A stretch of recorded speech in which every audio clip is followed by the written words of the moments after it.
And then finally I got married to her. Now everything is okay. So much so I remember when उनके साथ at that time old fashioned reception के अंदर वो सब के सब बैठे हुए सब लोग, और मैं कहा देखिए ये तो बुरके में रह गया आज के बाद, आज पर इसका नाम हम आयशा कर देंगे। कई बार जब वो स्कूल गए तो स्कूल में वो भरना पड़ता है कि रिलीजन क्या है।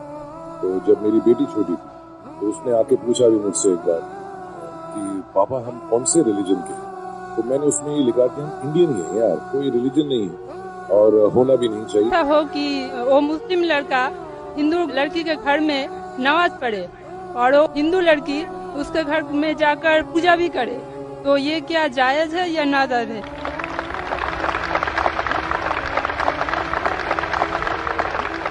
इनका अच्छा सवाल है कि अगर एक मुसलमान लड़का हिंदू लड़की से शादी करता है तो क्या वो मुसलमान लड़का हिंदू के घर में जाके नमाज पढ़ सकता है, और क्या वो लड़की मुसलमान के घर में पूजा कर सकती है?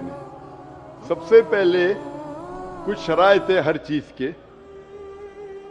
आप अगर गाड़ी रखेंगे और गाड़ी का एक पहिया रखेंगे, साइकिल का एक पहिया रखेंगे, ट्रैक्टर का, तो गाड़ी चलेंगी क्या? नहीं चलेगी। या चारों साइकिल कर दो या चारों ट्रैक्टर कर दो। इसीलिए कुरान की आयत है सूरह बकरा की सूरा नंबर 2 आयत नंबर 221 में अल्लाह ताला फरमाते हैं कि आप मुशरिका से शादी नहीं कर सकते जब तक वो ईमान न लाए। मतलब जो गैर मुस्लिम है और शिर्क कर रही है उससे आप शादी नहीं कर सकते जब तक वो ईमान ना लाए। और एक ईमान लाने वाली औरत चाहे कितनी भी बदसूरत हो वो एक मुशरिका से बेहतर है। और आगे आयत कहती है कि लड़कियां मुशरिक लड़के से शादी नहीं कर सकती जब तक वो ईमान ना लाए। एक मोमिन आदमी चाहे कितना भी बदसूरत हो वो बेहतर है बनिस्बत जो शिर्क करता है। इसकी वजह यह है कि इस्लाम में लिखा है कि अगर आप खुदा के अलावा किसी को और पूछते हैं, किसी और की इबादत करते हैं, ये सबसे बड़ा गुनाह है। और अल्लाह ताला फरमाते हैं सूरह निसा में सूरा नंबर 4 आयत नंबर 48 में, और सूरा निसा सूरा नंबर 4 आयत नंबर 116 में कि अल्लाह सुब्हाना व तआला अगर चाहे तो कोई भी गुनाह को माफ कर सकता है लेकिन शिर्क को कभी नहीं माफ करेगा। अगर एक इंसान मुशरिक जैसा मर गया तो अल्लाह ताला कभी भी उसे माफ नहीं कर सकता, क्योंकि मुशरिक वो शख्स है जो शिर्क करता है। और ये सबसे बड़ा गुनाह है क्योंकि हमारा खालिक, हमारा मालिक, हमारा ईश्वर, हमारा खुदा, हमारा भगवान, अगर हम उसको गाली देंगे, ये सबसे बड़ा गुनाह है। जिसने हमें जिंदगी दी, जिसने ये सारी चीजें हमें दी दुनिया में, अगर हम उसको गाली देंगे, उसके अलावा किसी और की इबादत करेंगे, ये शिर्क हुआ। तो इसीलिए इस्लाम में इजाजत नहीं है कि एक मुस्लिम लड़का या लड़की कोई मुशरिक लड़का या लड़की से शादी करे, तो इजाजत नहीं है। जहां तक के सवाल है क्या एक आम मुसलमान हिंदू घर में नमाज पढ़ सकता है?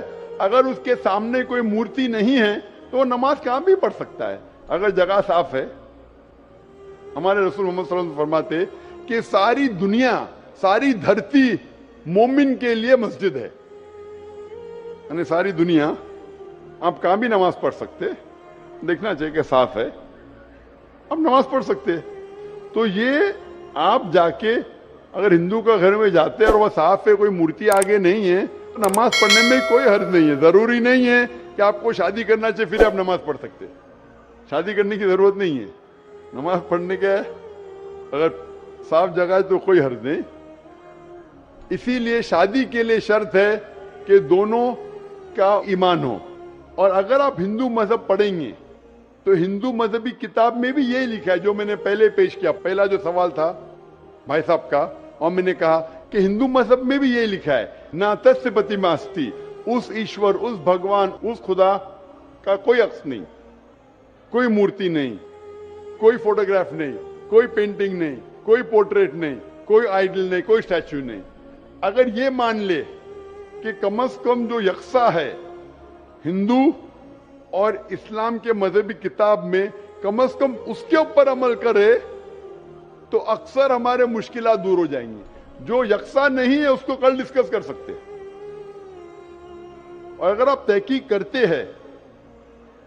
करते हिंदू मजहब की किताब पढ़ते और इस्लाम मजहब की किताब पढ़ते, दोनों में लिखा है खुदा एक है, दोनों में लिखा है खुदा का कोई अक्स नहीं है, दोनों में लिखा है कि खुदा का कोई बुत नहीं है, दोनों में लिखा है कि खुदा के अलावा किसी और की इबादत नहीं करना चाहिए, दोनों में लिखा है कि आखिरी पैगंबर मोहम्मद सल्लल्लाहु अलैहि वसल्लम में, दोनों में लिखा है कि शराब नहीं पीना चाहिए। मैं हवाले दे सकता हूँ और मैं तकरीर एक दिया हूँ, similarities between Islam and Hinduism, Islam और हिंदुइज्म में यकसानियत दोनों किताब में। आप अगर पढ़ेंगे कुरान मजीद में सूरह माइदा सूरह 5 आयत नंबर 90 में लिखा है कि शराब पीना हराम है।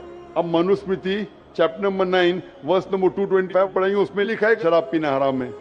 कुरान में लिखे सूरह माइदा सूरह नंबर 5 आयत नंबर 3, सूरह बकरा सूरह नंबर 2 आयत नंबर 173, सूरह अनाम सूरह नंबर 6 आयत नंबर 145 और सूरह नहल चैप्टर 16 वर्स 115 में हुर्रिमत अलैकुमुल मैततु वद्दमु वलाहुमुल खिंजीर वमा उहिल्ला लिगैरिल्लाह बिही, क्या आपके लिए हराम है मरा हुआ गोश्त, खून, सूअर का गोश्त और वो खाना जिसके ऊपर अल्लाह के अलावा किसी और का नाम लिया गया है।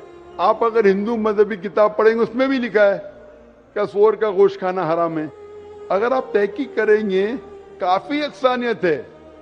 इस्लाम मजहबी किताब में लिखा है कुरान में सूरह नूर में सूरह नंबर 24 आयत नंबर 30 और 31 के अंदर हिजाब के बारे में, औरत को अल्हम्दुलिल्लाह हिजाब में होना चाहिए, सर से ढका होना चाहिए उसका जिस्म, सिर्फ जो दिख सकता है वो चेहरा और हथेली तक के।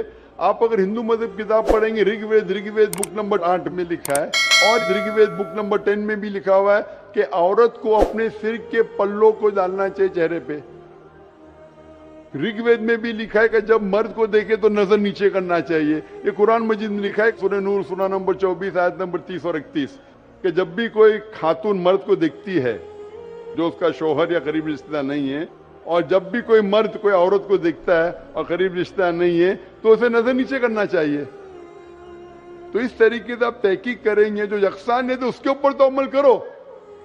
तो यकसानियत हिंदू और इस्लाम मजहब में जो मजहबी किताब में लिखा है, लेकिन अफसोस की बात है कि मजहब के ठेकेदार ये चीज का जिक्र ही नहीं करते। क्यों? इसीलिए मैं हवाले देता हूं, मैं कोई आलिम नहीं हूं, मैं कोई पंडित नहीं हूं, मैं अपने आप को तालिबे इल्म कहता हूं, लेकिन मैं हमेशा हवाला देता हूं। तो किसी को भी शक है, किसी को भी शुबा है तो घर पे जाके चेक कर सकता है, या इंटरनेट पे जाइए, आप टाइप करो, वेद भी इंटरनेट के ऊपर है, कुरान भी इंटरनेट के ऊपर है, टाइप करो, रेफरेंस टाइप करो, आपको हवाला मिल जाएगा। तो इसीलिए गाड़ी चलने के लिए दोनों का जो रूल्स एंड रेगुलेशन है वही होना चाहिए, इसीलिए दोनों लोग मोमिन होना जरूरी है। Hope the answer the question.